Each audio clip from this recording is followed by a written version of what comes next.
I want to talk to you about a case that changed everything for me, not just as an investigator, but as a human being. In 2022, I took on a criminal case that most people would have walked away from. A man had been sitting in prison for over 20 years, convicted of murder. His appeals had been going on forever, for almost 20 years.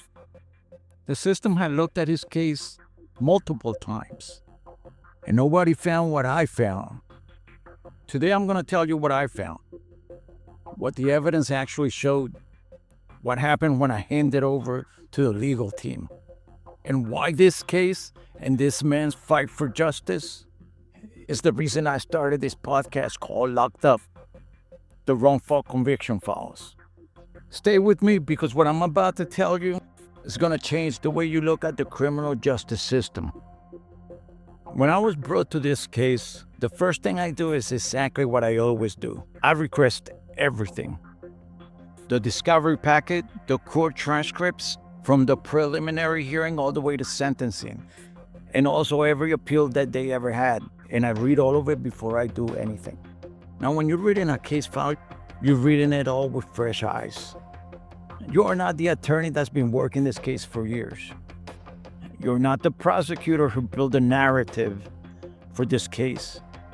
And you're not the detective. You are someone coming in cold, looking at everything without assumptions, asking, does this make sense? Does this add up? What is missing here? And the first thing that jumped out at me was the very first red flag was the main witness against my client was his own friend. Now think about that for a second.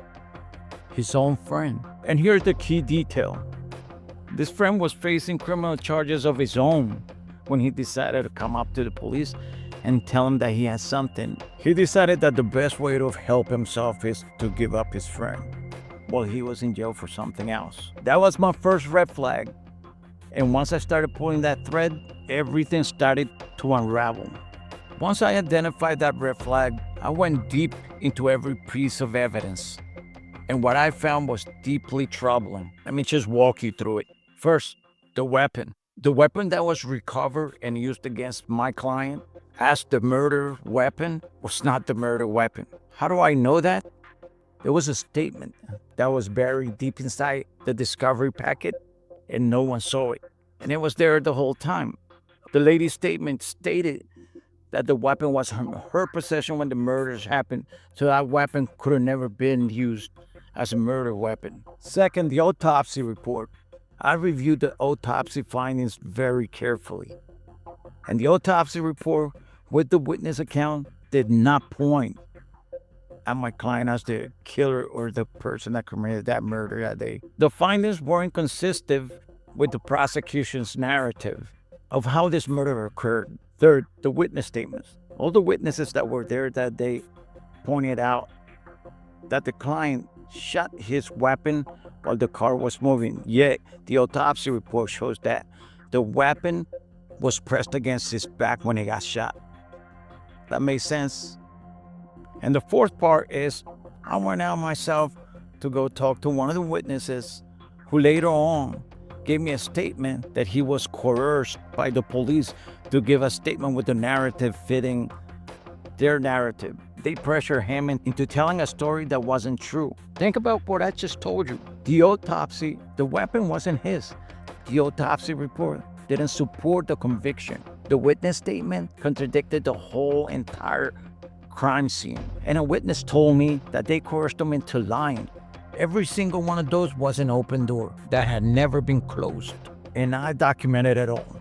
Every statement, every inconsistency, I built a comprehensive investigative package. And then I handed it off to the lawyers.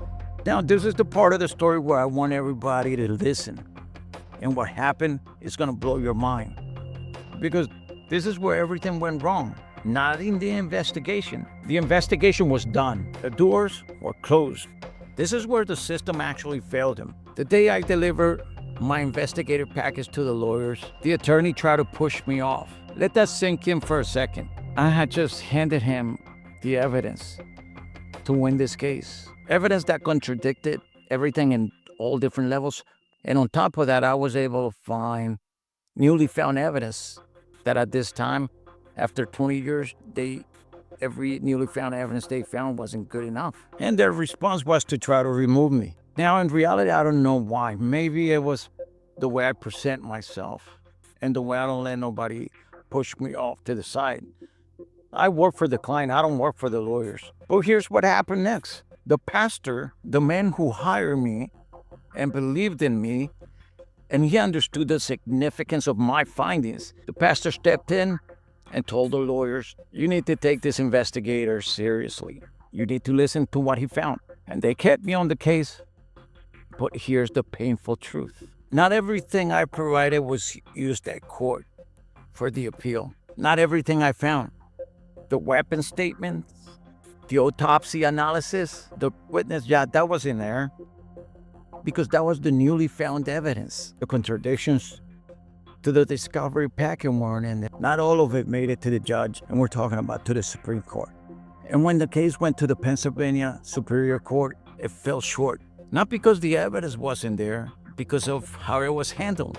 It was missing stuff. Nobody fully understood what I really have found until the appeal was lost. And by then it was too late. This is something I carry with me every day, and I'm sure though the pastor does too, and that lawyer. I need to tell you something about this case, about my client, that means something beyond this investigation. He served this country. He's a veteran. He took an oath. He did what this country asked for him to do. And then the very system he served, the justice system of this country he defended, failed him at every level. From the original investigation to trial to the appeal. I'm a veteran, 20 years in the military. I'm retired. I've dedicated my life to this country and to justice. When I found out this man was a veteran, this case became personal in a way that I cannot fully put my words together. No veteran that served his country honorably should spend over 20 years in prison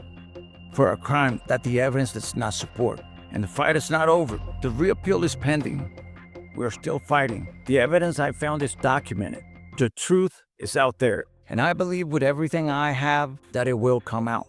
This is why I started the podcast, because this story needed to be told, not just for this man, but for every person the system has failed to, by a system that was supposed to protect them or her. For every family sitting at home right now, wondering why nobody's fighting for their loved one. For every veteran that served and came home only to face a system that didn't serve them back, this story needs to be told. And I'm the one telling it.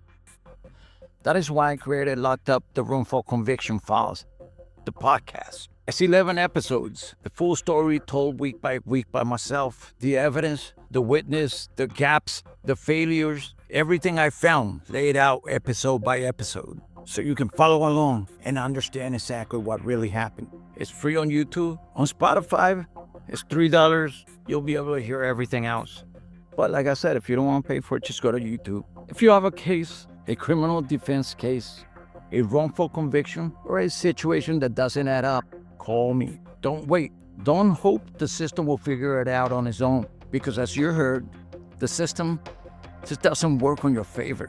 Sometimes the evidence is out there and you need somebody to actually be able to see it. That is why you need an investigator to document it and to make sure it gets to the right hands. I'm Rogelio Guerra.